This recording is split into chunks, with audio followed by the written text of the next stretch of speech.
شہرہ آفاق مصنف امتیاز کلیانوی کی مشہور زمانہ آپ بیتی امتیاز نامہ اب آپ سن سکیں گے آڈیو لائبریری میں۔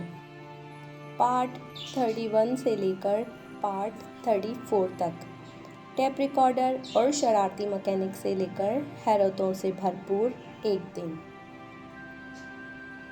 ٹیپ ریکارڈر اور شرارتی مکینک۔ میرے دوست طارق کے پاس ایک ٹیپ ریکارڈر تھا، خاصا پرانا، بجتا بھی اپنی مرضی سے ہی تھا اور جب دل چاہتا رک جاتا۔ دیکھنے میں یوں لگتا جیسے آثار قدیمہ کی کھدائی کے دوران کہیں سے نکلا ہو، مگر طارق اسے خاندانی نشانی بتاتا اور اس پر فخر بھی کرتا، جبکہ ہم لڑکوں نے اسے طارق کو چھیڑنے کا بہانہ بنا رکھا تھا۔ ایک دن پتہ چلا کہ گاؤں میں کوئی نیا مکینک آیا ہے جو پرانے ٹیپ ریکارڈر ٹھیک کرنے میں بڑا ماہر ہے۔ ہم 3-4 دوست ٹیپ ریکارڈر اٹھا کر اس مکینک کے پاس لے گئے۔ مکینک نے کسی ماہر جاسوس کی طرح اس خستہ حال ٹیپ ریکارڈر کا بھرپور جائزہ لیا اور بولا، اس پر تو بہت زیادہ کام ہونے والا ہے۔ میں جھٹ بول پڑا، انکل جی اس طرح کریں، اسے کسی بندے کے ہاتھ فروخت کروا دیں۔ میرے دوست نے گھور کر میری طرف دیکھا مگر بولا کچھ نہیں۔ مکینک صاحب نے اینک کے پیچھے سے میری طرف دیکھا اور مسکرا کر بولا، بیٹا اس حال میں تو کوئی اسے نہیں خریدے گا، ہاں اگر آپ اسے ٹھیک کروا دو تو شاید بک جائے۔ میں نے کہا، جناب ذرا اندازہ لگا کر بتائیں اسے ٹھیک کرنے پر کتنا خرچہ آئے گا؟ مکینک بولا، اس کا ہیڈ بھی ختم ہے، کیسٹ ڈالنے کی ڈبیا بھی ٹوٹی ہوئی ہے، کور کی حالت بھی کافی خراب ہے۔ میں نے کہا، جناب صرف یہ بتائیں کتنے پیسوں میں یہ ٹیپ ریکارڈر اس قابل ہو جائے گا کہ آپ اسے بیچ سکیں؟ مکینک بولا، کم سے کم 1200 روپے کا خرچہ ہے۔ میرا دوست جلدی جلدی بولا، ٹھیک ہونے کے بعد یہ کتنے میں بک جائے گا؟ مکینک طنزیہ انداز میں مسکرایا اور بولا، 700-800 میں تو بک ہی جائے گا۔ بس پھر کیا تھا، میرے دوست نے ٹیپ ریکارڈر اٹھا کر بغل میں دبایا اور گھر کی طرف چل دیا، جبکہ ہمارے ہاتھ ایک مثال آ گئی جسے ہم سالوں تک استعمال کرتے رہے۔ 1000-1200 خرچہ کر کے ٹھیک کرا لو، پھر 700-800 میں بک جائے گی۔ Part 32 students union. ہم 4th ایئر میں تھے جب اچانک خبر ملی کہ اسٹوڈنٹ یونین بحال کر دی گئی ہے اور جلد ہی اس کے الیکشن بھی ہوں گے۔ دوسرے کئی لڑکوں کی طرح میں نے بھی یونین کے صدر کا الیکشن لڑنے کا پروگرام بنا لیا۔ ایک تو جمعیت والے لڑکوں سے میری دوستی تھی، دوسرا پاوا گروپ بھی ساتھ تھا۔ اس کے علاوہ اپنی شخصیت کی وجہ سے میں کالج میں پاپولر تو تھا ہی، اس لیے مجھے یقین تھا کہ میں ایک بہترین کینڈیڈیٹ ثابت ہو سکتا ہوں جس کے جیتنے کے چانسز کسی بھی دوسرے لڑکے کی نسبت زیادہ ہیں۔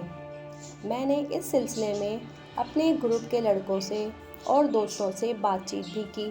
شہزاد قریشی، عابد شیخ، شامون، کامران، تاج، ظفر، ارشد اسرار، حیدر اعجاز، سب نے میرے اس فیصلے کو بہت پسند کیا اور اپنی حمایت کا یقین دلایا اور یہی کہا کہ مجھے الیکشن میں حصہ لینا چاہیے، وہ سب میرا ساتھ دیں گے۔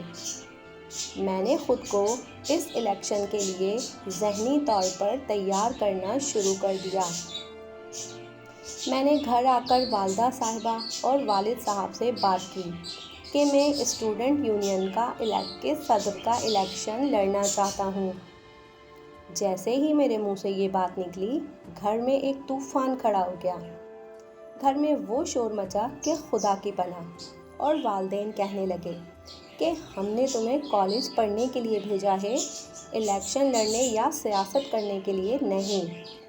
ساتھ ہی والدین نے یہ بھی جتا دیا کہ صرف میری خواہش کو مقدم رکھتے ہوئے انہوں نے مجھے آرمی جوائن کرنے پر مجبور نہیں کیا، مگر وہ مجھے یونین کے الیکشن میں حصہ لینے کی اجازت کسی طور نہیں دیں گے۔ والدین کا رد عمل اتنا شدید تھا کہ میں تو آگے سے کچھ بھی کہہ نہ سکا۔ اگلے دن کالج جا کر میں نے سب دوستوں کو بتا دیا کہ میں الیکشن میں حصہ نہیں لوں گا۔ کچھ دوستوں نے افسوس کا اظہار کرتے ہوئے وجہ پوچھی تو کئی دوستوں نے دبے انداز میں خوشی کا اظہار بھی کیا۔ کچھ دن بعد مرزا نعیم اور راجہ جواد نے الیکشن میں اسٹینڈ لے لیا۔ اب یہ بحث شروع ہو گئی کہ سپورٹ کس کو کیا جائے، کیونکہ الیکشن میں حصہ لینے والے دونوں لڑکوں سے قریبی تعلق تھا۔ میں نے گروپ کے تمام دوستوں کو جمع کیا اور کہا، آپ لوگ آزاد ہیں، جس کو بھی چاہے سپورٹ کریں۔ دوستوں نے مجھ سے پوچھا کہ تم کسے سپورٹ کرو گے؟ میں نے کہا شاید کسی کو بھی نہیں، اور ہوا بھی ایسے ہی۔ جس دن الیکشن ہونا تھا اس دن میں کالج ہی نہیں گیا۔ میرے باقی سارے دوستوں نے مرزا نعیم کو سپورٹ کیا اور وہ صدر بھی بن گیا۔ ایسے ہی گپ شپ شرارتوں اور کھیل کود میں پتہ ہی نہیں چلا اور سال گزر گیا۔ امتحان کا وقت آیا اور پھر کھٹی میٹھی سنہری یادیں چھوڑ کر ہم گورنمنٹ سرور شہید کالج گوجر خان سے ہمیشہ کے لیے رخصت ہو گئے۔ کالج چھوڑتے ہوئے جو دکھ اور تکلیف مجھے ہو رہی تھی، لفظوں میں بیان کرنا شاید میرے لیے ممکن نہیں۔ پیارے اور جانثار دوستوں کا ایک گروپ بنا ہوا تھا جس نے پرندوں کی طرح بکھر جانا تھا۔ ہر کسی نے اپنی اپنی سمت میں سفر کرنا تھا۔ پھر زندگی میں ایسی بے فکری اور لاؤبالی کے دن شاید ہی میسر ہوں۔ ایسی باتیں سوچ کر دل ہلا جا رہا تھا، مگر افسوس کہ پھر ہوا بھی ایسے ہی۔ کالج سے نکلنے کے باوجود کوشش کے سارے دوست کبھی نہ اکٹھے ہو سکے۔ سالوں بعد 2008 میں نے بھرپور کوشش کی کہ اپنے گروپ کے سارے دوستوں کو اکٹھا کر سکوں، مگر اکٹھا تو کیا کرنا تھا، میں تو سارے دوستوں سے رابطہ بھی نہ کر سکا۔ سب دنیا کی بھیڑ میں کہیں گم ہو گئے تھے۔ پارٹ 33 شطرنج۔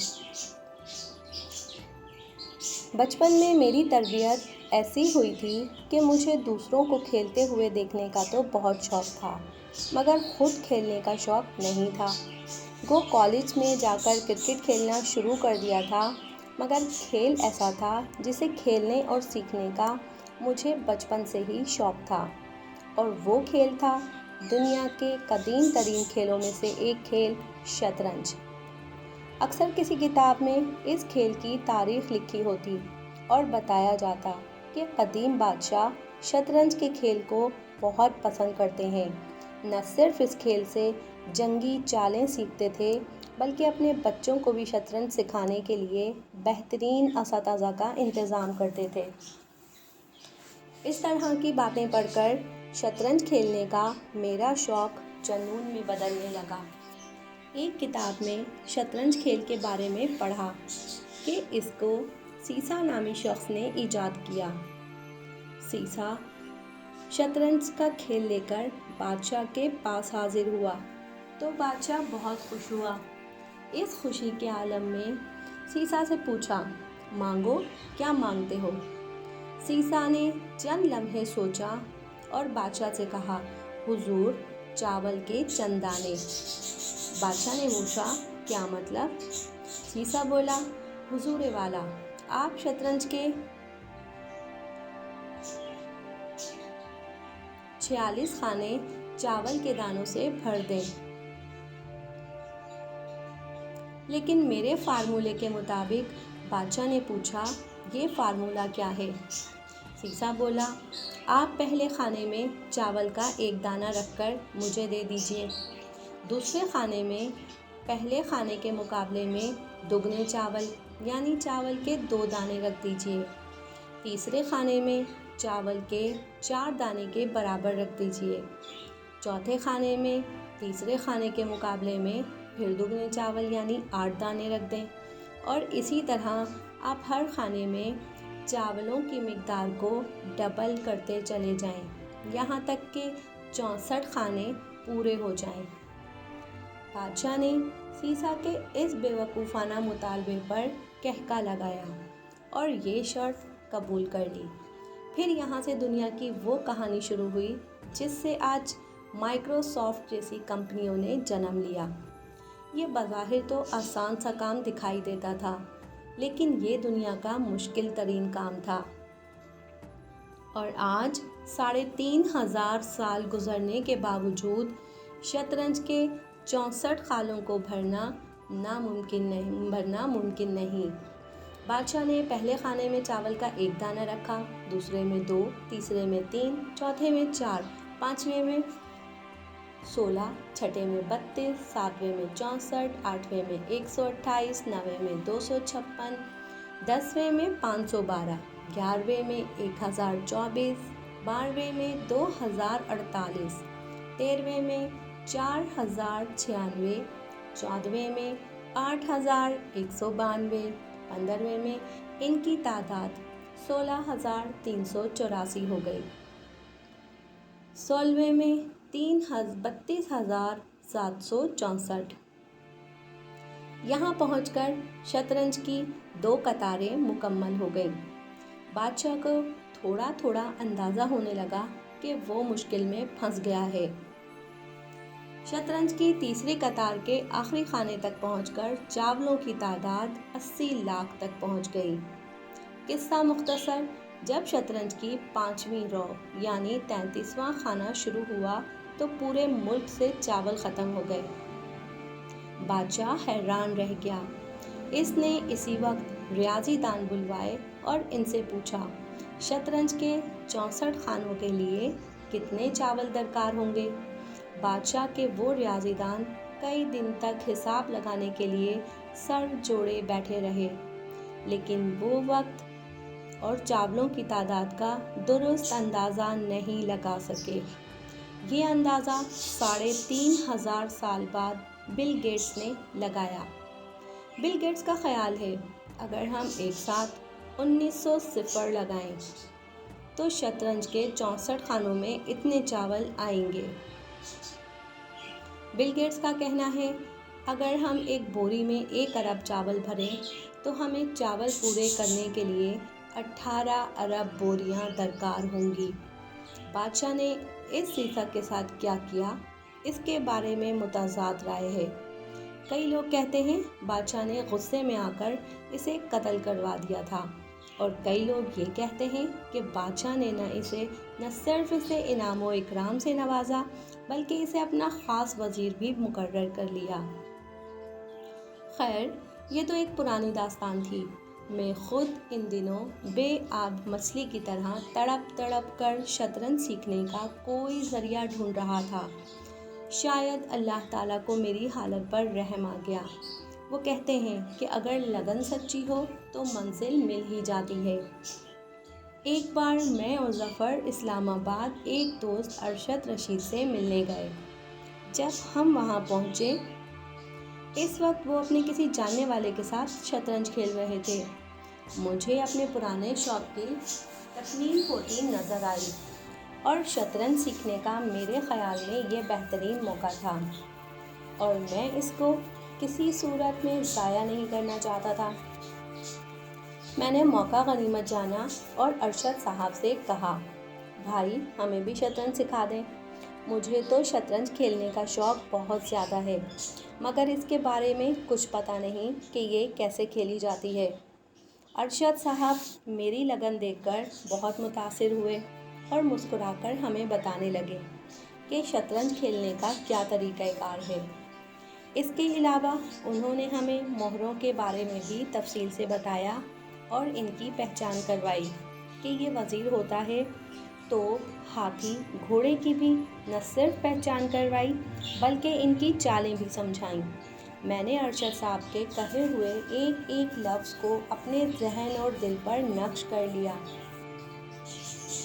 واپسی پر میں نے گوجر خان بازار سے شطرنج خرید لی، اور میں اور ظفر آپس میں شطرنج کھیلنے لگے۔ جب کبھی شطرنج کھیلتے ہوئے کسی چال کی سمجھ نہیں آتی تو فون کر کے ارشد صاحب سے پوچھ لیتے۔ وہ ایک قسم کے ہمارے غائبانہ استاد تھے۔ 2 سے 3 مہینے ہم لوگ آپس میں کھیلتے رہے۔ اس دوران ہم نے تاج، طارق، اختر شیراز کے علاوہ کئی اور لڑکوں کو بھی شطرنج سکھا دی۔ میرا چھوٹا بھائی امجد بھی مجھ سے سیکھ کر شطرنج کا بہت اچھا ماہر بن گیا۔ میری بڑی خواہش تھی کہ ہم جس ماحول میں کھیل رہے ہوں وہاں سے باہر نکل کر کسی اور کے ساتھ بھی کھیلیں تاکہ پتہ چلے کہ ہماری شطرنج کا کیا معیار ہے۔ ہمیں شطرنج سیکھے تقریباً 3 مہینے ہوئے ہوں گے کہ ایک دن میرا اسلام آباد کا چکر لگا۔ وہاں پر ارشد صاحب سے ملاقات ہوئی جنہوں نے ہمیں شطرنج سکھائی تھی۔ میں نے ارشد صاحب سے کہا ایک گیم شطرنج کی لگاتے ہیں۔ انہوں نے کہا ضرور۔ میں ان کے ساتھ کھیلنے لگا تو انہوں نے شاید گیم کی طرف اتنی توجہ نہیں دی کہ ایک بندہ جس کو 3 مہینے پہلے تک مہروں کی بھی پہچان نہیں تھی اس کی کیا گیم ہوگی۔ وجہ یہ تھی یا کوئی اور، مگر وہ پہلی گیم ہار گئے۔ انہوں نے اس وقت ایک تاریخی فقرہ کہا، امتیاز صاحب آپ شاید دنیا کے واحد شطرنج کے پلیئر ہیں جو اپنے استاد کے ساتھ کھیلی جانے والی پہلی گیم ہی جیت گئے ہیں۔ اس کے بعد بھی ہم نے 3 گیمز کھیلیں۔ باقی گیمز میں ارشد صاحب نے پورا زور لگایا اور کافی سوچ سمجھ کر کھیلا مگر پھر بھی مجھے شکست نہ دے سکے۔ ایک گیم برابر رہی جبکہ 2 میں نے جیت لی تھی۔ اس دن مجھے بہت زیادہ خوشی ہوئی اور لگا کہ واقعی ہماری گیم کا کوئی معیار بن گیا ہے۔ اس کے بعد ایک کافی بڑا ٹورنامنٹ واہ فیکٹری میں ہو رہا تھا۔ وہاں پر عظمت خورشید صاحب نے ہمیں مدعو کیا تھا۔ میں اور ظفر واہ چلے گئے۔ رات عظمت کے گھر میں رہے، کھانا وغیرہ بھی وہیں پر کھایا۔ عظمت خورشید صاحب اختر کے رشتہ دار تھے اور واہ فیکٹری میں مقیم۔ اگلے دن ہم نے وہاں پر مختلف پلیئرز کے ساتھ شطرنج کھیلی اور تمام کھلاڑیوں کو شکست دی مگر سیمی فائنل میں ہم دونوں ہار گئے۔ جس بندے نے مجھے ہرایا وہ پروفیشنل کھلاڑی اور پاکستان کا نمبر 3 بیسٹ کھلاڑی تھا۔ کچھ عرصے بعد اپنے گاؤں گلیانہ میں ہم نے شطرنج کے ٹورنامنٹ کا پروگرام بنایا۔ کھیلنے والے سارے لڑکے میرے شاگرد تھے۔ 10 کے قریب لڑکوں نے ٹورنامنٹ میں انٹری کروائی جنہیں 5-5 کے گروپوں میں تقسیم کیا گیا۔ ٹورنامنٹ میں بڑے مزے اور کانٹے دار مقابلے دیکھنے کو ملے۔ آہستہ آہستہ ٹورنامنٹ مشہور ہوتا گیا اور تماشائی بھی ٹورنامنٹ دیکھنے آنے لگے۔ گو کہ زیادہ تر تماشائیوں کو شطرنج کی سمجھ نہیں تھی مگر وہ صرف یہ دیکھنے کے لیے آتے تھے کہ کون جیتا اور کون ہارا۔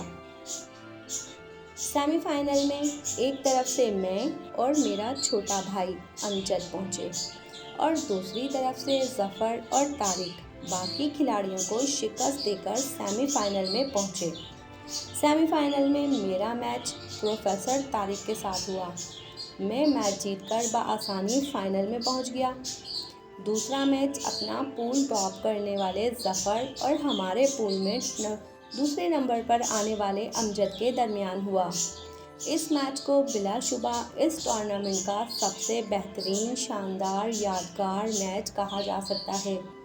دونوں کی گیم اپنے نقطۂ عروج پر تھی۔ ظفر نے شروع ہی میں امجد کی کوئن مار لی تھی، اس لیے اندازہ تھا کہ ظفر یہ میچ آسانی سے جیت جائے گا مگر امجد نے ہمت نہ ہاری اور توپوں کا بہترین استعمال کرتے ہوئے ظفر کو شکست دے دی۔ یہ ہمارے گاؤں کا شطرنج ہمارے گاؤں کا پہلا اور شاید واحد ٹورنامنٹ تھا اور اس کے فائنل میں ہم دونوں بھائی ایک دوسرے کے مقابل تھے۔ کافی سارے تماشائی بھی شطرنج کے اس خوبصورت اور منفرد ٹورنامنٹ کا فائنل دیکھنے کے لیے جمع ہوئے تھے۔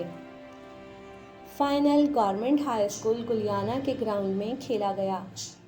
تمام لوگ ایک دلچسپ اور کانٹے دار مقابلے کی توقع کر رہے تھے،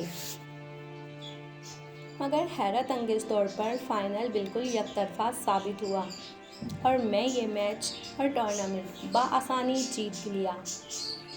دیکھنے والے کہہ رہے تھے اور مجھے بھی لگ رہا تھا کہ امجد بڑے بھائی کی عقیدت اور محبت میں شاید وہ میچ جان بوجھ کر ہار گیا ہے۔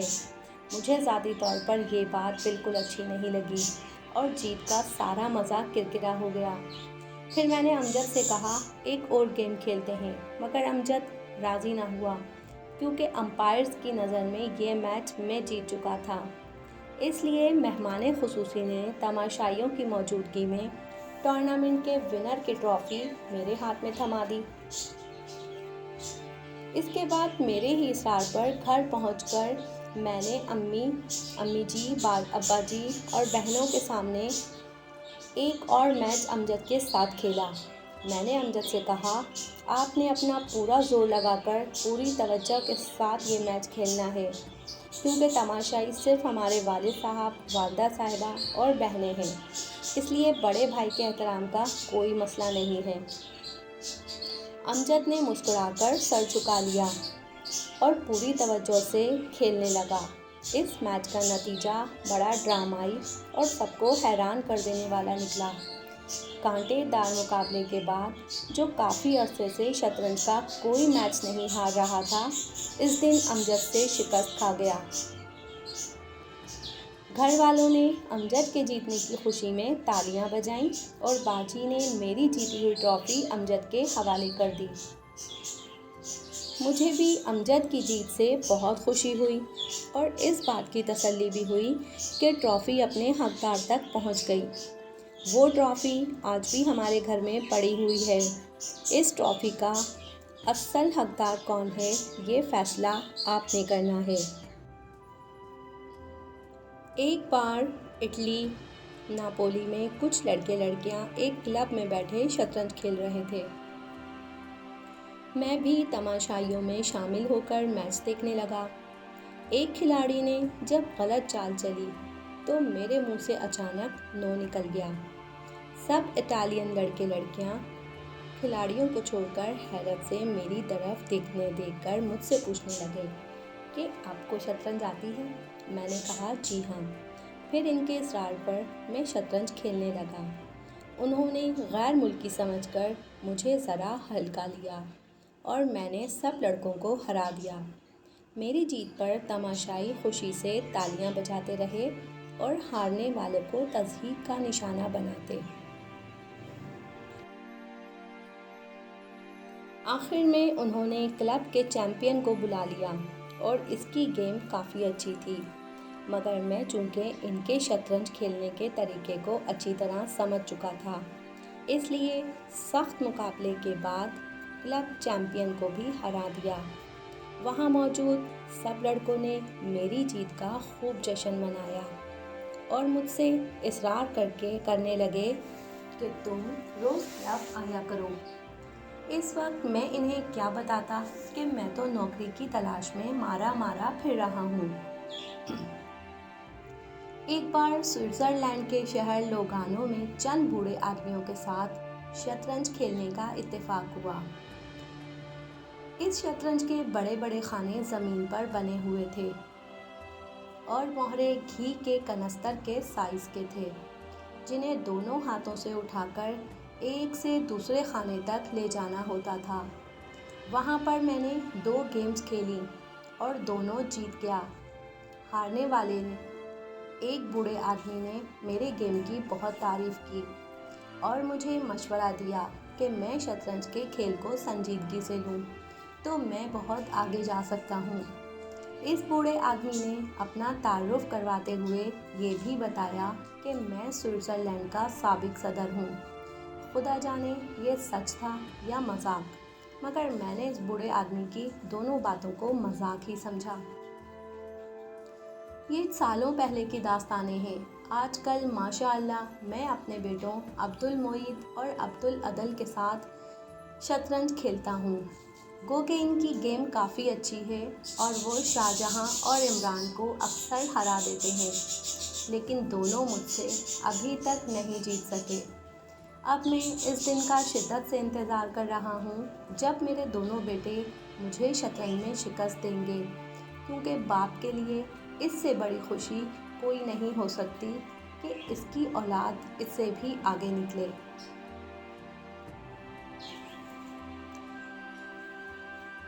پارٹ 34 حیرتوں سے بھرپور ایک دن۔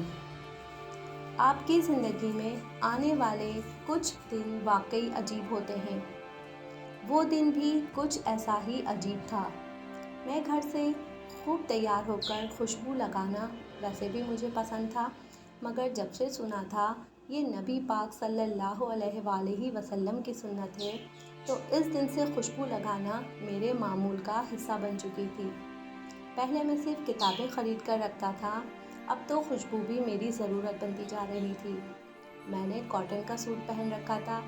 گھر سے نکل کر میں جامع مسجد محلہ کشمیریاں کے قریب ہی پہنچا ہوں گا۔ میں شلوار کی کریزیں ٹھیک کر کے ایک خاص اسٹائل سے شلوار کے پائچے اپنے جوتوں پر ڈال رہا تھا۔ اسی دوران پرائمری اسکول کی چند بچیوں نے مجھے کراس کیا۔ وہ یقیناً اسکول جا رہی ہوگی۔ مجھے کراس کرنے کے بعد ایک بچی نے میری طرف اشارہ کر کے بولی، میں تو اس لڑکے سے شادی کروں گی، کیا اسٹائلش لڑکا ہے۔ اگلے ہی لمحے اس کے ساتھ والی لڑکی بول اٹھی، کیا خاک اسٹائلش ہے، شلوار تو اس سے سنبھالی نہیں جا رہی۔ میں نے مڑ کر دیکھا تو دونوں بچیاں اپنی ذات میں مگن جا رہی تھیں۔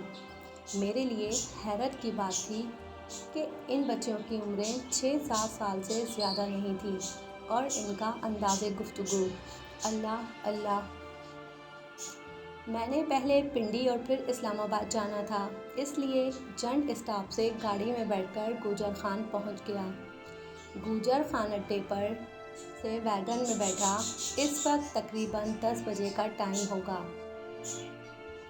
ویگن میں سارے مرد حضرات بیٹھے ہوئے تھے، صرف فرنٹ سیٹ پر 16-17 سال کی ایک لڑکی بیٹھی ہوئی تھی، جس کی والدہ ویگن کے باہر کھڑی بار بار اپنی بیٹی کو بند و نصاح کر رہی تھی۔ باقی ویگن فل تھی اور سب لوگ ڈرائیور اور کنڈکٹر سمیت کسی لیڈی سواری کا انتظار کر رہے تھے۔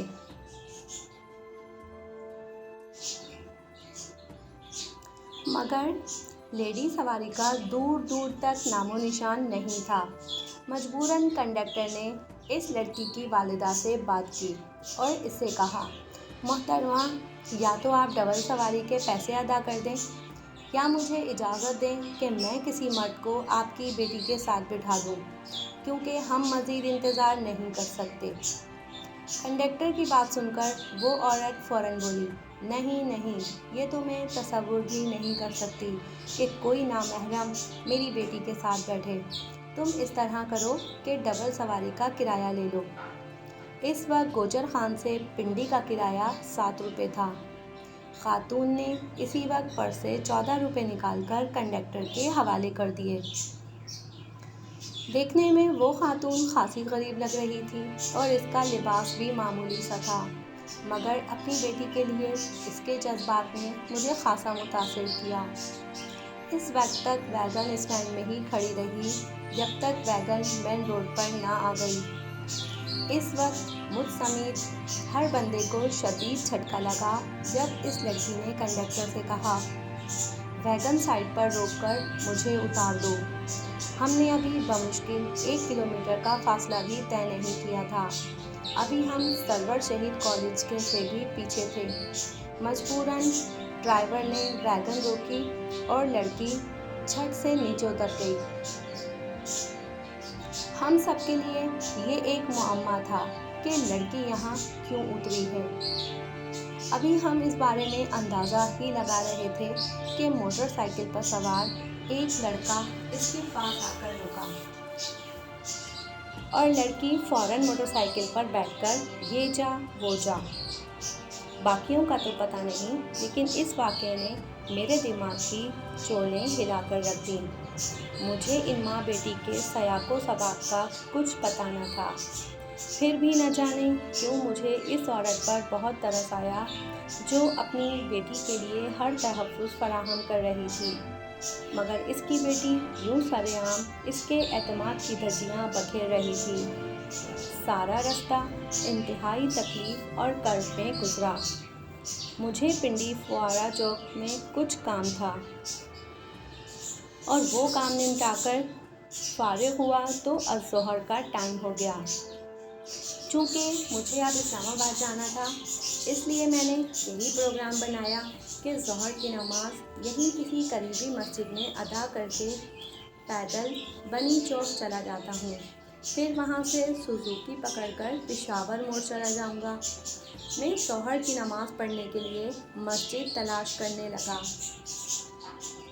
پوچھنے پر ایک بندے نے چھوٹی سی گلی کی طرف اشارہ کیا، آپ اس گلی میں دائیں طرف مڑ جائیں، آپ کو مسجد مل جائے گی۔ تنگ سی گلی میں جیسے ہی داخل ہوا، میں نے دیکھا وہاں پر 10-12 دودھ دہی کی دکانیں ہیں۔ مجھے کسی دکان پر کوئی گاہک نظر نہ آیا، اور ایک دکان جس پر تالا لگا ہوا تھا، اس کے سامنے ایک لمبی لائن لگی ہوئی تھی۔ لوگ ہاتھ میں برتن اٹھائے دودھ دہی لینے کے لیے دکان کھلنے کا انتظار کر رہے تھے۔ میں سمجھ گیا اس دکان سے دودھ و دہی فری ملتا ہوگا، لیکن ایک بات میری حیرت میں اضافہ کر رہی تھی کہ لائن میں کھڑے سے زیادہ تر لوگ اپنے لباس اور وضاقتہ سے کافی آسودہ حال لگ رہے تھے۔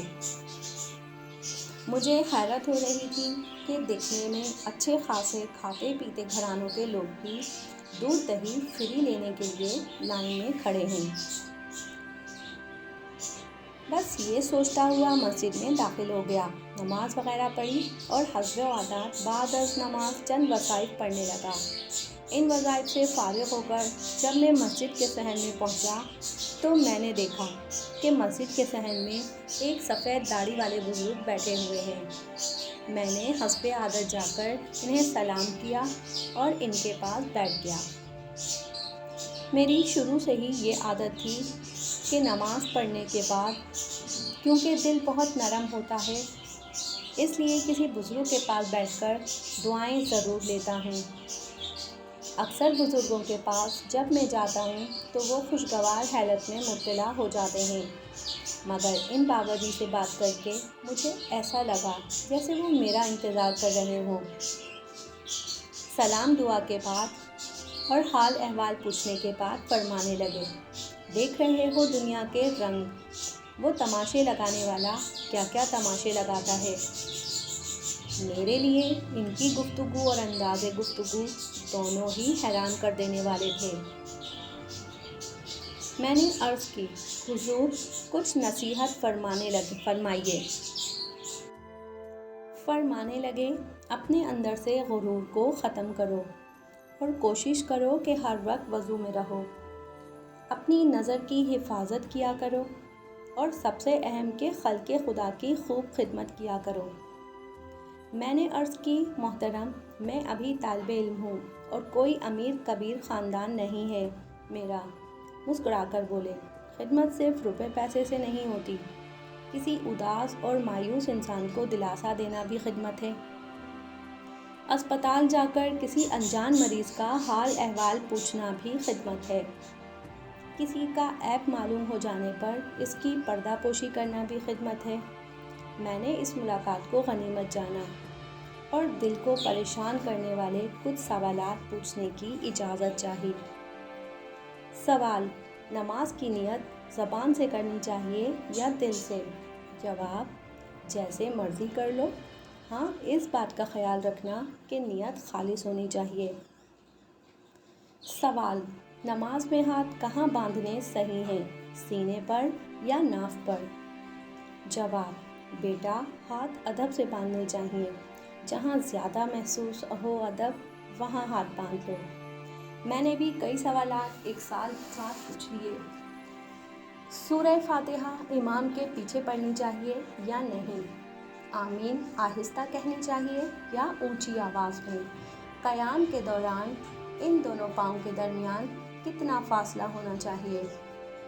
بابا جی مسکرا کر بولے، بیٹا ان ساری باتوں سے اہم بات یہ ہے کہ نماز دل سے پڑھو، نماز کا ترجمہ اچھی طرح سے یاد کر لو اور ایک ایک لفظ پر غور کر کے پڑھو، کبھی مشینی انداز میں نماز نہ پڑھو۔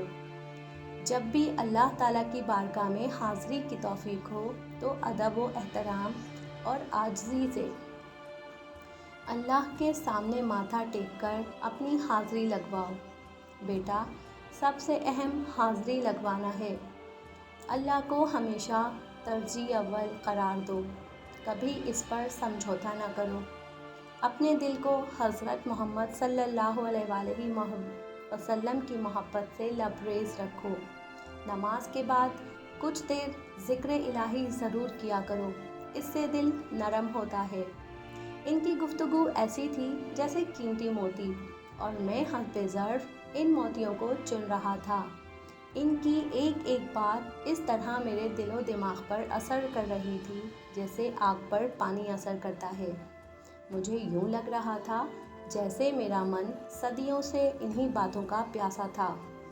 میں نے بزرگ ہستی سے نام پوچھا تو مسکرا کر پراسرار انداز میں بولے، نام تو بس پہچان کے لیے ہوتے ہیں اور ہم دونوں کی پہچان ہو گئی ہے۔ میں نے گزارش کی، دوبارہ ملنا چاہتا ہوں، کہاں ملیں گے؟ میری بات سن کر پراسرار انداز میں بولے، ابھی تو بہت سی ملاقاتیں ہونی ہیں، اب تم جاؤ، باہر چند اور حیرتیں تمہارا انتظار کر رہی ہیں۔ میں نے عرض کی، جناب پھر کیسے ملیں گے؟ وہ آسمان کی طرف اشارہ کر کے بولے، جیسے اب ملے ہیں ویسے ہی رب پھر ملائے گا۔ میں ان کے کہنے پر مسجد سے نکل کر آ تو گیا، مگر مجھے یوں لگتا تھا جیسے اپنی کوئی قیمتی چیز مسجد میں ہی چھوڑ کر آ رہا ہوں۔ جب مسجد سے نکل کر باقی گلی میں پہنچا تو ایک اور حیرت میری منتظر تھی۔ لائن میں لگے لوگ اب دکان سے دودھ دہی لے رہے تھے کیونکہ دکان اب کھل چکی تھی، مگر حیرت یہ تھی کہ لوگ وہاں سے مفت میں نہیں بلکہ خرید کر دودھ اور دہی لے رہے تھے۔ سب کچھ کھلی آنکھوں سے دیکھ تو رہا تھا مگر سمجھ نہیں پا رہا تھا۔ پھر میں نے سوچا شاید یہاں پر دودھ دہی دوسری دکانوں سے خاصا سستا مل رہا ہے، اسی وجہ سے دائیں بائیں والے سارے دکاندار مکھیاں مار رہے ہیں۔ اس دکان پر رش لگا ہوا ہے۔ میرے تجسس نے مجبور کیا کہ دیکھوں قیمت میں کتنا فرق ہے۔ باقی سب دکانوں کا ایک ہی ریٹ لکھا ہوا تھا، دودھ 16 روپے لیٹر۔ اب میں نے سوچا چلو چل کر رش والی دکان پر دودھ کی قیمت دیکھتے ہیں، یقیناً 8 روپے سے زیادہ نہیں ہوگی۔ یہی میں سوچتا ہوا دکان کے پاس پہنچا تو ایک اور حیرت میرے سامنے کھڑی تھی۔ دکان پر بڑا سا بورڈ لکھا ہوا تھا جس پر لکھا تھا دودھ 20 روپے لیٹر۔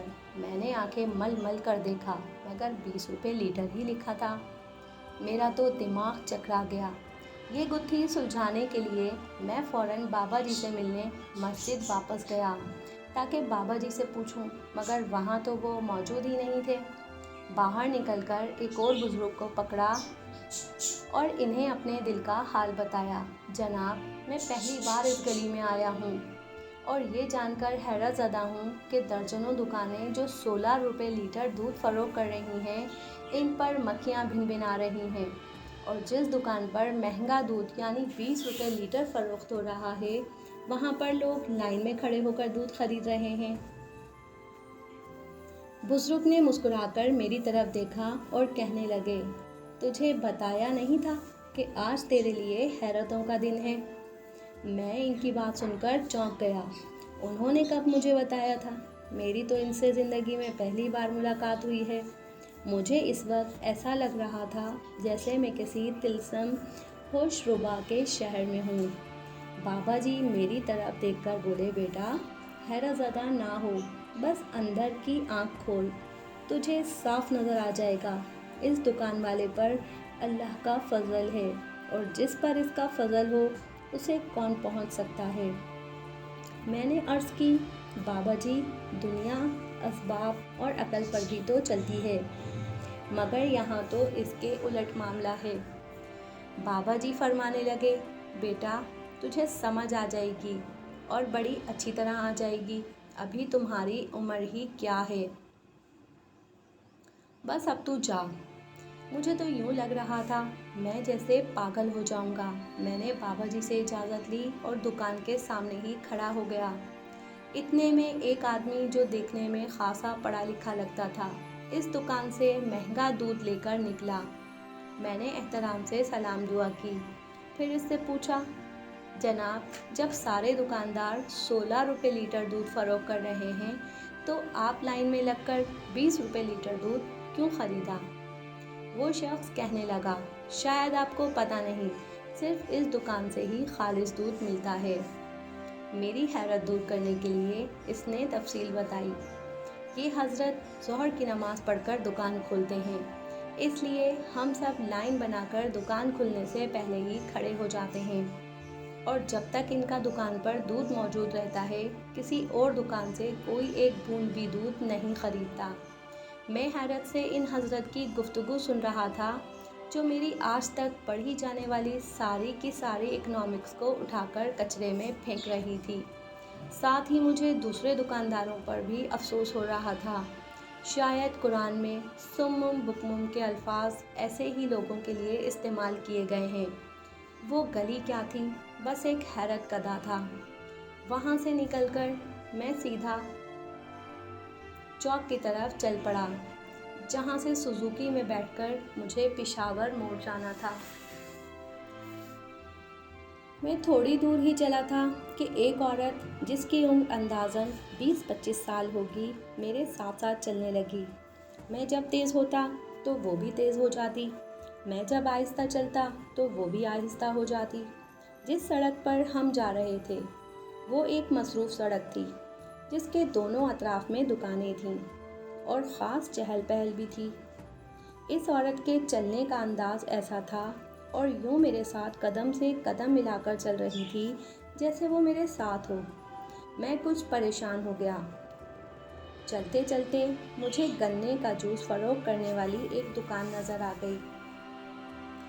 گنے کا جوس تو ویسے بھی میرا پسندیدہ مشروب تھا۔ میں نے غنیمت جانا اور گنے والے کے پاس کھڑا ہو کر ایک گلاس جوس کا آرڈر دے دیا۔ گنے والا گنے اٹھا کر مشین میں ڈالنے لگا۔ میں نے چپکے سے اس عورت کی طرف دیکھا تو پریشانی دو چند ہو گئی کہ بجائے کہیں جانے کے وہ مجھ سے چند قدم آگے ایک چوڑیوں والی دکان پر چوڑیاں دیکھنے کے بہانے وہ عورت بھی کھڑی تھی۔ وہ بھی میری طرف دیکھ کر مسکرا رہی تھی۔ مجھے کچھ سمجھ نہیں آ رہا تھا کہ کیا کروں۔ پھر میں نے سوچا، میں خواہ گھبرا رہا ہوں، اگر یہ میرے ساتھ کوئی شرارت کرے گی تو میں اس سے نمٹ لوں گا۔ جوس پی کر جیسے ہی سوزوکی اسٹاپ کی طرف چلا وہ عورت بھی میرے پیچھے پیچھے چل پڑی۔ ویسے تو میں کافی پیدل تیز چلتا ہوں اور میرے ساتھی لڑکوں کو بھی مجھ تک پہنچنے کے لیے اکثر بھاگنا پڑتا ہے، اس عورت کو تو باقاعدہ دوڑ تک مجھ پر پہنچنا پڑ رہا تھا۔ خیر، میں اس عورت کی طرف دیکھے بغیر جتنا تیز چل سکتا تھا چل کر سوزوکی کے اسٹاپ تک پہنچ گیا۔ چند لمحوں بعد وہ عورت بھی پہنچ کر میرے ساتھ بالکل کھڑی ہو گئی۔ وہ اب بھی میری طرف دیکھ کر مسکرا رہی تھی۔ مجھے غصہ آ گیا اور میں نے تش لہجے میں پوچھا، بیوی کیا بات ہے اور تم میرا پیچھا کیوں کر رہی ہو؟ وہ عورت دیکھنے میں تو کوئی گھریلو خاتون لگ رہی تھی اور کسی بھی زاویے سے پیشہ ور خاتون نہیں لگ رہی تھی۔ میری بات سن کر وہ عورت کچھ گھبرائی، پھر فوراً بولی، میرا 2 سال کا بیٹا بہت بیمار ہے اور اس کی دوائی کے لیے 180 روپے چاہیے۔ میں کافی بندوں سے مانگ چکی ہوں، کوئی نہیں دے رہا، تمہیں دیکھا تو یوں لگا جیسے تم دے دو گے۔ میں نے غصے سے کہا، کیوں، میرے ماتھے پر بے وقوف لکھا ہے؟ میری یہ بات سن کر اس کی آنکھوں میں آنسو آ گئے اور سر جھکا کر کہنے لگی، میں جھوٹ نہیں بولتی، میں اب بھی وضو میں ہوں، اور جس گلی سے تم نکل کر آئے ہو وہاں کھڑے ایک بابا جی نے کہا تھا یہ لڑکا تمہیں 180 روپے دے دے گا۔ میں نے اس عورت کی بات سنی انسنی کرتے ہوئے کہا جاؤ بیوی معاف کرو۔ وہ مڑ کر میرے سامنے کھڑی ہو گئی اور بولی اللہ کا واسطہ ہے میری بات کا یقین کر لو، مجھے 180 روپے کی سخت ضرورت ہے، میرا گھر پاس ہی ہے، وہاں چل کر بچے کو دیکھ لو، یا اگر تم مجھ سے کچھ اور چاہتے ہو تو وہ بھی کرنے کے لیے تیار ہوں۔ اس عورت کی بات سن کر میرا دل دہل گیا۔ اس وقت میری جیب میں 1320 روپے تھے۔ میں نے 300 اپنے پاس رکھے اور 1000 روپیہ جو کہ 500 اور 100 کی 5 نوٹوں پر مشتمل تھا اسے دے دیا۔ اس نے بے یقینی سے پیسوں کی طرف دیکھا تو میں نے کہا یہ سارے رکھ لو۔ اس عورت نے رقم ہاتھ میں پکڑے ہوئے نم آنکھوں سے میری طرف دیکھ کر کہا مجھے اس کے بدلے میں کیا کرنا ہوگا۔ جب وہ عورت یہ فقرہ بول رہی تھی تو ڈر اس کی آنکھوں میں صاف دکھائی دیا۔ میں نے کہا کچھ زیادہ نہیں، بس اللہ سے میرے لیے دعا کرنا۔ یہ کہہ کر میں نے منہ دوسری طرف کر لیا، کہیں اس عورت کے چہرے پر سجی شکر گزاری مجھے کسی غرور میں مبتلا نہ کر دے۔ اتنی دیر میں سوزوکی آ گئی اور میں اس میں بیٹھ کر اسلام آباد کی طرف روانہ ہو گیا۔ پشاور موڑ اتر کر میں نے ایک لکڑی والے کو ساتھ لیا اور اسے لے کر G93 میں اپنی کوٹھی پر چلا گیا جہاں پر لکڑی کا کچھ کام کروانا تھا۔ لکڑی والے کو کام بتا کر میں عصر کی نماز پڑھنے مسجد میں چلا گیا۔ وہاں پر نماز پڑھ کر فارغ ہوا تو دیکھا ایک بابا جی یاد الہی میں مصروف ہیں۔ میں حسب عادت ان کے پاس بیٹھ گیا، سلام دعا کے بعد حال احوال پوچھا اور خصوصی دعا کی درخواست کی۔ بابا جی کہنے لگے مبارک ہو پتر، مبارک ہو۔ میں نے کہا بابا جی میں کچھ سمجھا نہیں، تو وہ مسکرا کر بولے سمجھ جاؤ گے، ابھی تمہاری عمر ہی کیا ہے۔ میں یہ فقرہ آج دوسری بار سن رہا تھا اس لیے حیرت میں مبتلا ہو گیا، پھر جلدی سے خود کو سنبھالا اور ادب سے ان کے پاس بیٹھ گیا۔ کچھ دیر یوں ہی خاموش بیٹھے رہنے کے بعد میں نے عرض کی بابا جی کوئی نصیحت ہی کر دیں، تو وہ مسکرا کر بولے اس بچی نے کیا کہا تھا، جو اس نے کہا تھا وہی کیا کرو، کامیاب ہو جاؤ گے۔ میں نے احترام سے سر جھکا دیا، پھر بابا جی سے پوچھا آپ یہاں روز ہی ہوتے ہیں، آپ سے ملنا ہو تو آپ کو کہاں اور کیسے تلاش کروں۔ بابا جی شہادت کی انگلی اٹھا کر آسمان کی طرف اشارہ کر کے بولے وہی ملائے گا جس نے اس بار ملایا ہے، اگلی بار بھی وہی ملائے گا، اب تم جاؤ۔ مجھے کچھ سمجھ نہیں آ رہا تھا، آج کا دن میرے لیے کیسی کیسی حیرتیں لے کر آ رہا ہے۔ میں سوچنے لگا کہ بابا جی کس بچی کی بات کر رہے تھے، صبح ملنے والی اسکول کی 2 بچیاں، ویگن میں فرنٹ سیٹ پر بیٹھی ہوئی بچی، یا وہ عورت جو مجھے چوک میں ملی تھی۔ میں غور کرنے لگا، پہلی بچیوں نے تو مجھ سے کوئی بات نہیں کی تھی، وہ آپس میں بات کر رہی تھیں۔ کیا ان بچیوں کا مستقبل میں میری زندگی میں کوئی کردار ہوگا؟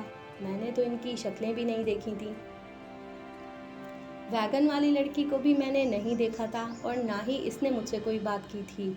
اب رہ جاتی ہے چوک والی لڑکی یا عورت۔ میری بات چیت تو صرف اس سے ہوئی تھی۔ میں اس عورت کی باتوں پر غور کرنے لگا۔ کافی غور کرنے کے بعد بھی مجھے ایسی کوئی بات نہ ملی جو اس نے مجھے نصیحت کی ہو۔ پھر اچانک مجھے یاد آیا اس عورت نے مجھے باوضو رہنے کو کہا تھا۔ رات کو میں کافی دیر سے گاؤں پہنچا۔ اسلام آباد سے گھر جاتے ہوئے سارے رستے میں آج کے دن کے واقعات پر غور کرتا رہا، مگر مجھے کچھ سمجھ نہیں آ رہا تھا۔ اگلے دن میں نے اعجاز سے مل کر اسے ساری باتیں تفصیل کے ساتھ بتائیں۔